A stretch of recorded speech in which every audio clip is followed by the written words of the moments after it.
Alors, donc bienvenue dans ce petit tutoriel qui va vous apprendre comment utiliser l'interface cadastre pour QGIS. Donc, que fait cette interface? Bon, c'est une interface qui est capable de lire les échanges IDGO et la matrice cadastrale et de créer une base de données complète reliant le plan cadastral à la matrice. Donc, une interface très performante, très utile, et ce qui ne gâte rien, qui est gratuite. Alors, comment obtenir d'abord cette interface? Donc, vous allez dans le module extension, vous allez dans installer, gérer les extensions. Voilà, vous tapez tout simplement cadastre.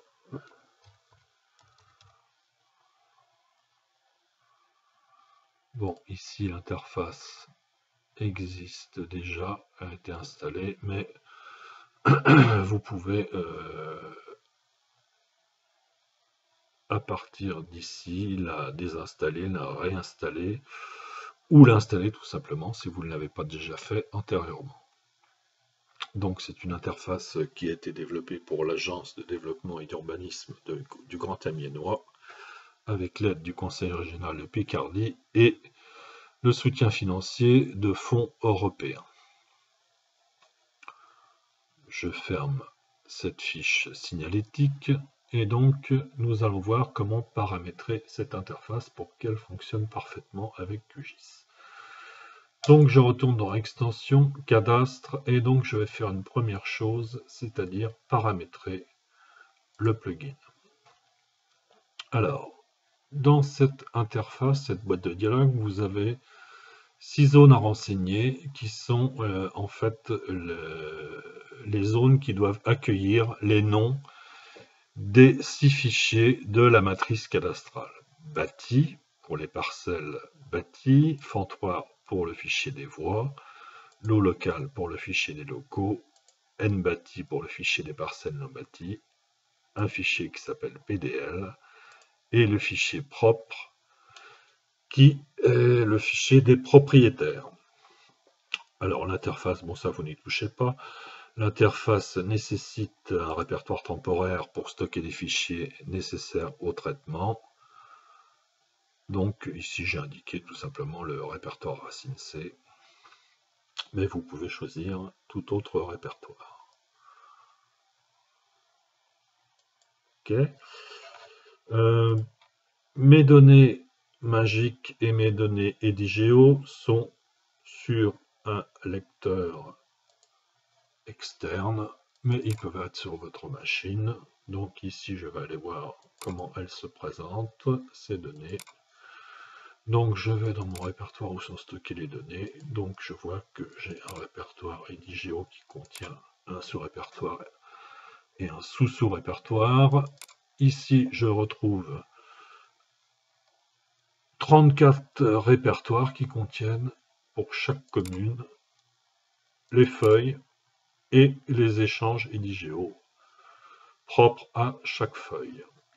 De même, pour les données magiques, j'ai créé un répertoire où j'ai été stocké mes 6 fichiers dont je vous parlais à l'instant et donc dont il va falloir recopier les noms dans les zones de la boîte de dialogue que nous venons de voir.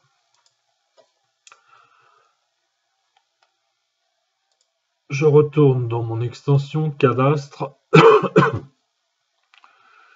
et donc je vais importer les données. Alors, point important, donc cette interface de cadastre permet de recevoir les données dans 2 types de réceptacles, soit une base de données PostgreSQL PostGIS, soit une base de données Spatialite. Ce que je vais vous montrer, c'est le stockage dans une base de données PostGIS PostgreSQL, qui est quand même la solution la plus performante.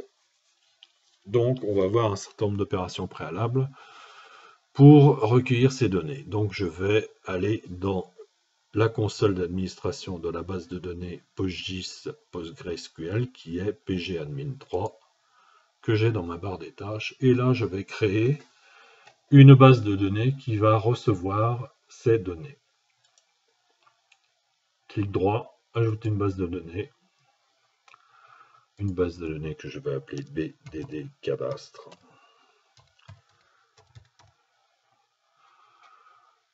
Dont le propriétaire va être le compte SuperUser Postgres.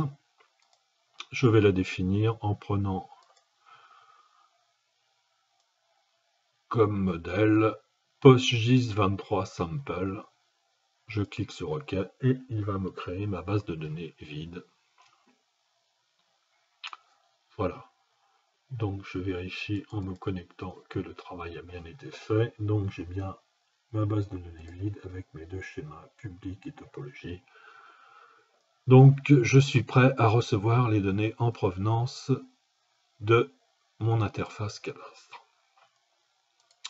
Alors il faut que je crée une connexion de QGIS à cette base de données. Donc pour ça je vais dans le panneau où je visualise mes différentes ressources. Donc ici j'ai la ressource PostGIS et je vais créer une nouvelle connexion que je vais appeler du même nom que la base de données que je viens de créer et BDD Cadastre.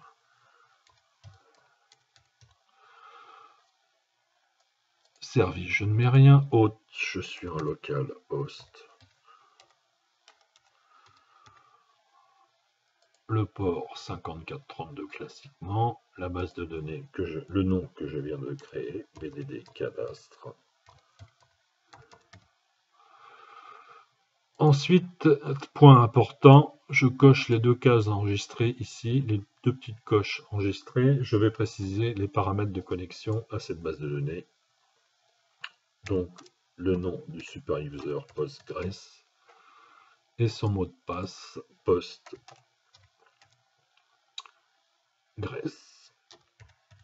Alors, pourquoi c'est important? Parce que si vous ne précisez pas enregistrer, eh bien vous aurez un problème lors du traitement, car l'interface a constamment besoin d'accéder à la base de données que vous venez de créer, et donc a besoin de connaître le mot de passe et le nom d'utilisateur pour ce faire. Je teste la connexion, il me dit que ma connexion à BDD Cadastre a réussi, donc je suis opérationnel, et là il me précise que j'ai choisi d'enregistrer le mot de passe et le nom d'utilisateur. Ok, donc là je suis prêt à recevoir mes données. Je retourne dans mon extension cadastre et je vais donc procéder à l'import des données. Donc je choisis le type de base, ici donc une base de données PostGIS PostgreSQL.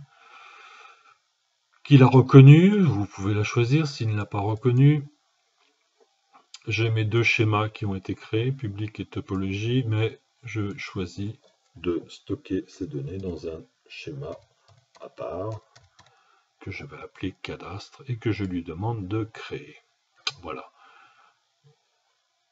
Il me précise que il va bien aller diriger les données dans le schéma cadastre. Il me reste peu de choses à faire, donc ici je suis dans l'obligation de lui préciser où il va aller chercher dans ma configuration les données EDIGEO.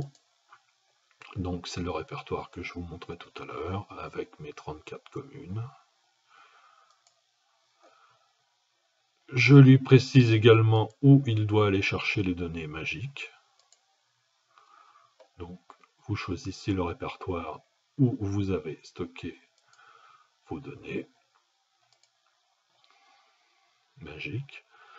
Vous lui précisez le projection source, le système de projection des données qui vous a été fourni par la DGI.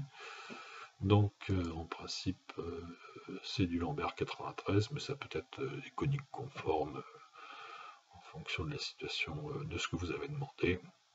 Donc ici une projection en source, on va aller chercher le système de projection. Donc ici, du Lambert 93. Et ici,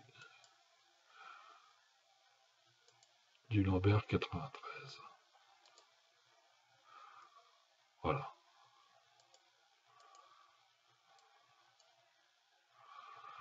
Donc tout est correctement paramétré. Je peux lui préciser, bon, ce sont des données mayonnaise, je vais lui mettre donc le département 53, direction à 0, je laisse. Mes données ont été fournies avec le format 2017 de la DGI, Magic 3 je crois. L'année, vous pouvez préciser l'année des données et un nom qui va caractériser l'ensemble de votre lot de données. Bon, moi j'appelle donc, je le caractérise tout simplement par un nom territoire et je peux lancer l'import. Je lance l'import. Donc il va commencer à traiter les données magiques, puis ensuite les données EDIGEO. Donc ici nous avons un lot de données qui correspond à un volume de 100 000 parcelles, ce qui va à peu près nous mobiliser la machine pendant une quinzaine de minutes. On se retrouve après le traitement. Donc le traitement, à l'issue du traitement, donc vous avez donc un affichage de cette fenêtre qui vous indique par un message que l'import est terminé. Bon, ici en l'espèce il a duré 1727 secondes. Vous pouvez vérifier que l'import s'est bien passé en copiant le log. Donc il y a ici un log qui vous indique toutes les étapes du traitement. Bien, notre traitement est terminé, l'importation des données est terminée, et donc nous allons dans un premier temps voir ce qu'il s'est produit au niveau de la base de données PostGIS PostgreSQL. Donc j'ouvre pgadmin 3, j'ouvre ma base de données, mon serveur localhost, ma base de données BD-Cadastre est là, mon schéma cadastre ici, et je vois que j'ai 111 tables qui ont été créées. Je peux faire le même exercice dans QGIS avec le gestionnaire de base de données. Je sélectionne dans PostGIS ma base de données BDD cadastre, mon schéma cadastre. Je retrouve ici mes 111 tables, donc à la fois des tables attributaires simples et des tables attributaires où est présente une géométrie. Je prends un exemple, la table des parcelles, avec l'onglet Information. J'obtiens la visualisation de la table et également un aperçu purement géométrique de l'ensemble des objets qui sont présents dans cette table. Mais il y a mieux, c'est-à-dire qu'on va pouvoir dans QGIS afficher l'ensemble des objets avec un paramétrage de couches parfaitement opérationnel que vous allez pouvoir ensuite conserver. Donc je vais dans le module, au menu charger des données. Je choisis donc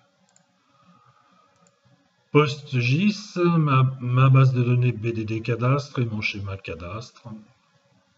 Je fais un affichage classique et je lance le chargement des données. Donc on voit défiler les couches, il m'indique que le chargement est effectif. OK. Voilà, alors que s'est-il passé? On voit qu'en partie gauche, dans le panneau réservé à l'affichage des couches, on voit qu'un certain nombre de couches ont été chargées et paramétrées par l'application. Donc ça, c'est un travail qui est fait et que vous allez pouvoir sauvegarder sous forme de projet que vous pourrez enrichir à votre goût pour compléter ces données si vous le souhaitez. Donc on voit que on peut faire une navigation cartographique qui démontre que la navigation est parfaitement fluide, rapide. Alors ici je suis en localhost, donc en serveur local, mais sur un serveur distant avec plusieurs clients connectés, c'est exactement le même type de fonctionnement. Il n'y a pas de dégradation du fonctionnement. Voilà. Donc à cette interface comprend, donc on l'a vu, extension, plusieurs outils, plusieurs fonctionnalités qui sont toutes répercutées ici, mais qu'on retrouve également sous forme de boutons dans une barre d'outils. Bon, nous avons vu l'importation des données qui est à faire une seule fois. Une fois qu'elle est faite, vous n'avez pas à la refaire. Et vous pouvez sauvegarder le résultat sous forme d'un projet comme je viens de vous le dire. Le bouton qui permet de charger les données. Et vous avez ici une loupe qui vous permet d'activer une fenêtre de recherche. Une fenêtre de recherche qui va vous permettre de localiser des parcelles en précisant la commune, ensuite la section, puis les parcelles une parcelle de la dite section. Voilà, donc vous pouvez ensuite zoomer sur l'objet, le sélectionner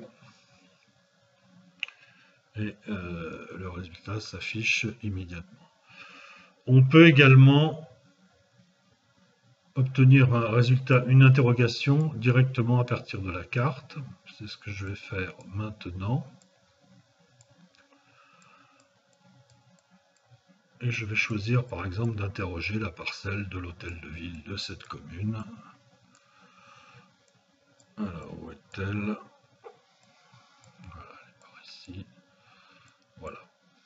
Donc, j'ai ce petit bouton avec un point d'interrogation et une flèche que je sélectionne. Je vais sur l'hôtel de ville qui se situe ici. Et apparaît une fenêtre qui m'indique un certain nombre d'informations synthétiques sur cette parcelle, notamment sa surface géographique, sa contenance cadastrale, son adresse et l'identification du propriétaire. Je peux sélectionner cette parcelle, on voit qu'elle est devenue jaune ici. Je peux obtenir un relevé parcellaire, donc qui comprend une vue, un export de la vue de la carte, et en dessous, le relevé des propriétés bâties et non bâties attachées à cette parcelle.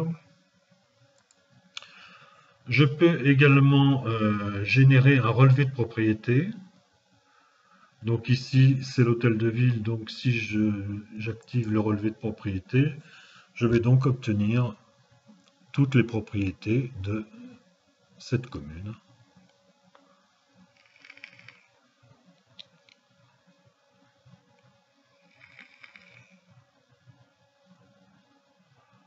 C'est un peu long parce que, non, c'est pas très long, donc ici, bon, bah, vous avez l'ensemble des propriétés, donc un document PDF qui fait 105 pages, et qui vous donne l'ensemble de toutes les propriétés bâties et non bâties par parcelle, pour le compte associé à cette commune. Je peux également effectuer une opération qui peut être intéressante, c'est sélectionner toutes les parcelles de ce propriétaire. Donc là, dans le cas d'espèce, toutes les parcelles dont la ville, puisque c'est la commune, est propriétaire.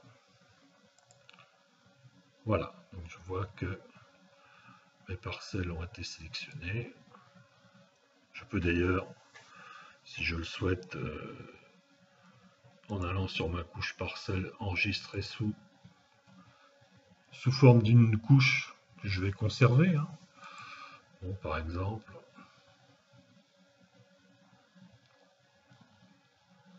je vais lui indiquer parcelle commune,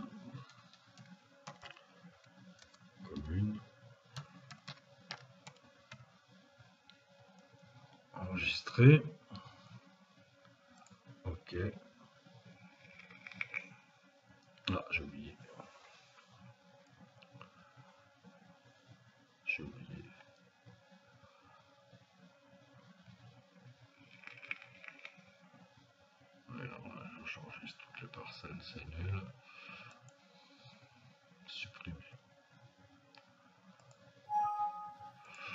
Je supprime. Non, ce que je n'ai pas fait, c'est qu'il fallait que je fasse enregistrer sous et bien préciser que je ne souhaitais enregistrer que les parcelles sélectionnées.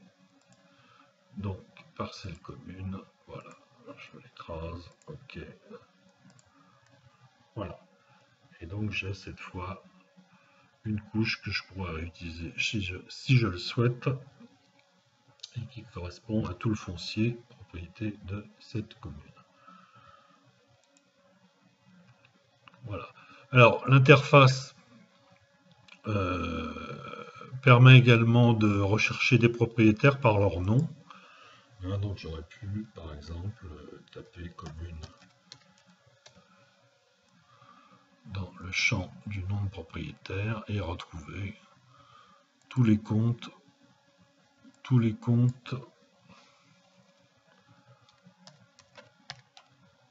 d'une commune donnée. Bon, je vais mettre ici commune de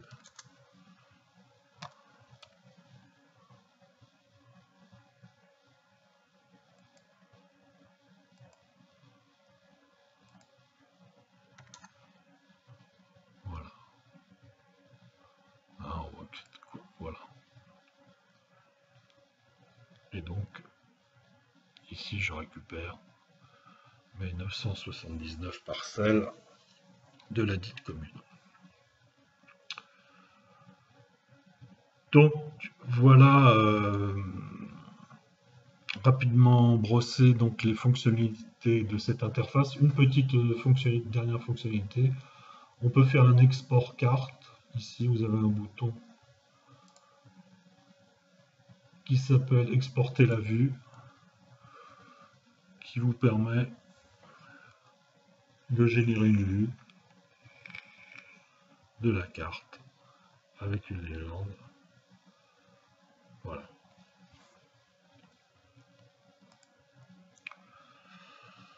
Voilà, donc on a balayé l'ensemble du processus qui permet donc d'importer les données, puis ensuite de les charger, ensuite les fonctionnalités qui sont d'un maniement assez simple de cette interface du cadastre. Bon, pour ceux qui souhaitent aller plus loin, bon, ici on dispose quand même d'une interface assez performante qui va vous permettre de manipuler le modèle de données cadastrales et de faire des études à partir de ce modèle de données qui est assez riche. Alors, pour ceux qui veulent aller plus loin, je recommande d'aller voir sur le site qui s'appelle Géoinformation une page consacrée au recensement des études utilisant les fichiers fonciers. Bon, vous avez un petit lien en bas ici qui vous permet de charger le document, qui n'est pas très lourd. Voilà.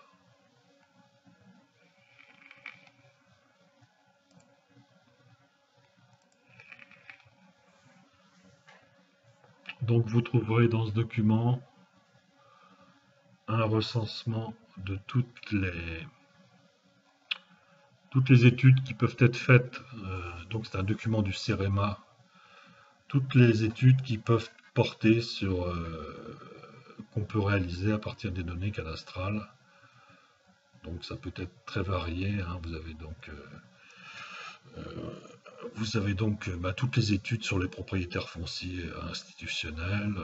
Vous pouvez également faire des études sur la consommation de l'espace, sur la vacance du logement. Bref, tout un tas d'exploitations possibles des données du plan cadastral couplées avec la matrice cadastrale.